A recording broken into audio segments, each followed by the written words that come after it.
Top White House and Pentagon officials confirmed that the president wants a military parade in Washington and that plans are being drawn up.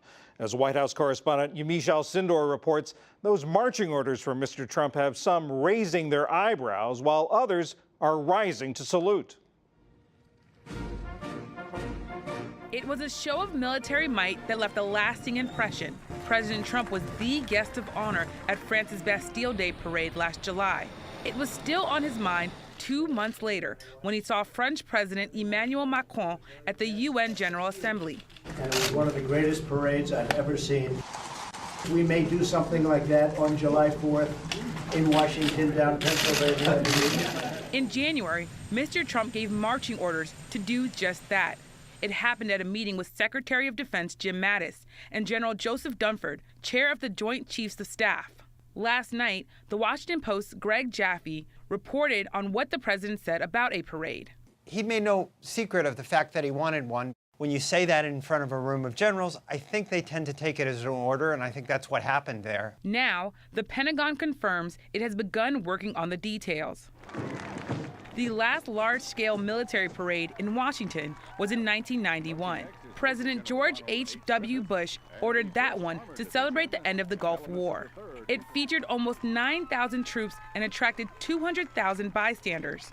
The price tag, $8 million, or more than $14 million in today's dollars. Today, Democratic Senator Ben Cardin of Maryland said it would be the wrong way to use taxpayer money. First of all, there's a cost issue involved here. Secondly, America doesn't have to display its military might. The world understands our strength. At the White House, Secretary Mattis was asked about the cost. He has been saying the military is short on funds. We're all aware in this country of the president's affection and respect for the military.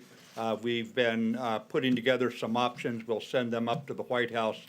Greg Jaffe says the parade also presents a logistical challenge for the Pentagon. It involves taking equipment offline so they're not training with it. It's costly. So I think there's not a lot of enthusiasm for this idea, especially among the rank and file in the Pentagon. But Republican Senator Richard Shelby of Alabama welcomes the chance to celebrate the military. That's probably good for the country always if we parade our soldiers out whether it's Washington, D.C. or Birmingham, Alabama, or New York City. We've had that in the past.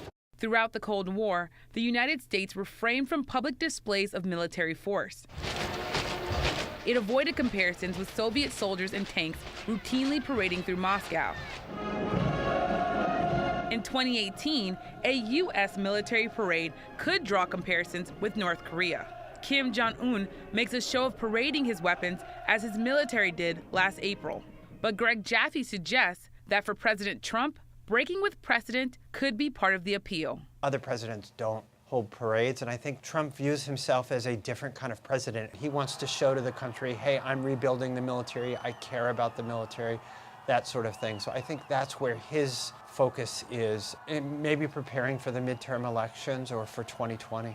Indications are the Pentagon could aim to stage the parade around Veterans Day in November. For the PBS NewsHour, I'm Yamiche Alcindor.